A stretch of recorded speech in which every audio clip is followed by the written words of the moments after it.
Hello, my fellow witches, sorcerers, and other magical practitioners. My name is Aiden, and welcome back to another Midmorning Ramble. Um, so today's topic is very much just my meditations and ramblings on the Keys of Solomon and general Solomonic magic. So I guess I should give a little intro into what these are. The Keys of Solomon are a grimoire that details how one can come to control demons, angels, and other in-between spirits. It's a very interesting grimoire, and I've worked with it for a while. Both the Goetia and the Greater Key. And I've seen a lot of stuff come from it. And I've seen a lot of just interesting things from it, and it's truly a unique grimoire, and it really brings you closer to the monad, God, the all, whatever you want to call it. And I found out some of my own things through my own personal work, my own personal gnosis, that I've come to understand how this works and why it works and all that. So they're just some of my random thoughts on it, I guess. So my biggest thing, first of all, is that the way that I view Yod He Vav He in the context of this grimoire is I view him as sort of a vehicle for getting closer to the divine. Because truly I believe that you can't give a name to the divine. The fullness of the divine is beyond our comprehension, beyond any mere word, any mere name, any singular Godhead.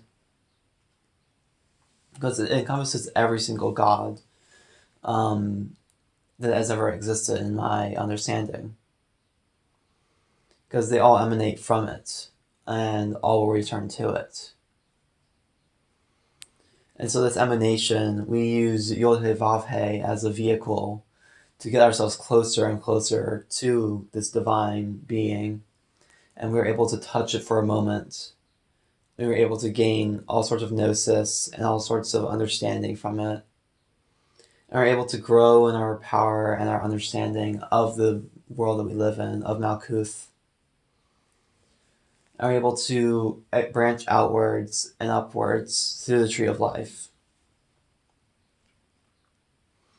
The way that I see it is that Yod He Vav He allows us to get closer to the divine, though any God would enable us to do that as well. We just need to figure out another way to do that and to reorganize the keys and remake them so that they can allow for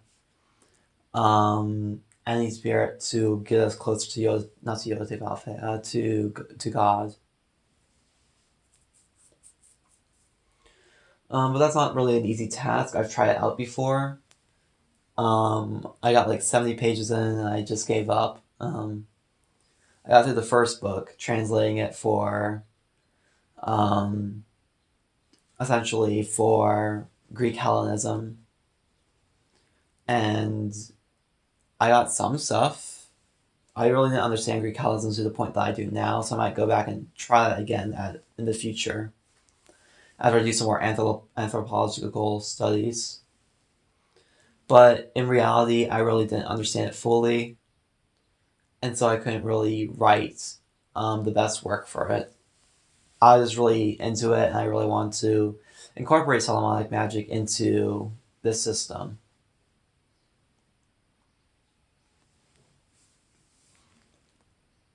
So those are my first big talking points.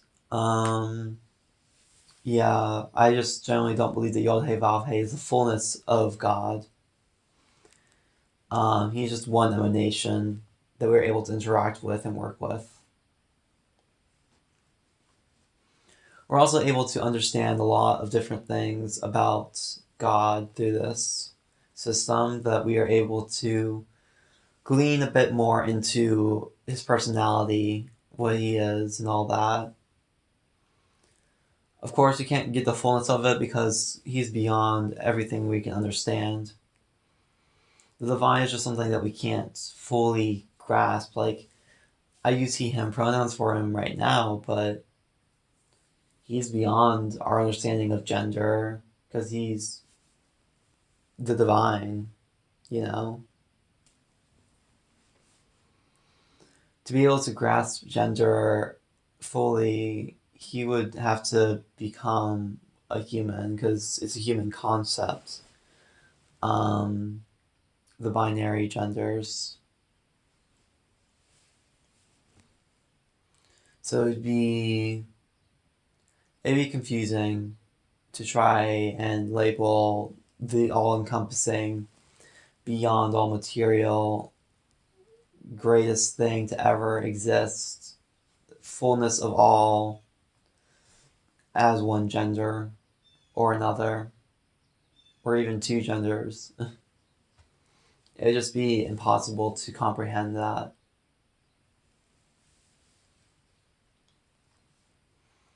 And I mean, it's not like we have to comprehend everything, you know?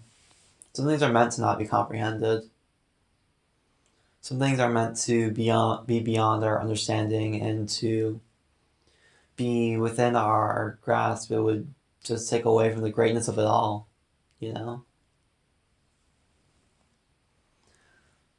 I guess that leads me into my next point, is that the Key of Solomon is not inspired directly from Judaism. It has a bunch of Christian thought, it has some Greek thought as well thrown in there. It's just a boiling pot of a bunch of different ideas mixed in together. It's also Renaissance magic. It's not original Jewish magic. It comes out from the Renaissance era. I believe, I don't remember the exact dates that it's supposed to have come into existence, and I don't want to say that here and be wrong, you know. But it was Renaissance magic. It was not. It's not anything before Christ. It's definitely in the year of our Lord, and it is a mixture of a bunch of different things. And as you read through it, you'll recognize that, yeah, this has a lot of Christian influence on it. Yeah, this has a lot of Greek influence on it. And just general Renaissance magic influence. It draws on a bunch of different sources. And so it can be used by a bunch of different people. Yes, it uses Yod-Heh-Vav-Heh as the main deity that you work with to get closer to the divine. But you can still work with that. I mean, I do. Unless you fully cut yourself off from Yod-Heh-Vav-Heh and have no intention of working with him, then you can work with him and you can do this work. I think it's just interesting to see, and I personally believe that you can absolutely try working with it. It's a powerful system. Absolutely powerful. Mind-blowingly powerful. The way that it works, the inner functions of it, it works like a computer program almost, is how I've come to understand it. But it also has room for interpretation and for changes around and for just mixing things up if you want. You can absolutely just add in your own things. You can change things around. Just have a full, firm understanding of how the system works before jumping in and trying to change it around and add things in and mix things up. It's a malleable system, yes, but you have to understand the system first. And I think that when you understand the system fully, if you even can understand the system fully. You'll be able to make radical changes in the world through it. So yeah, what else I want to bring to the table? I guess the Holy Guardian Angel.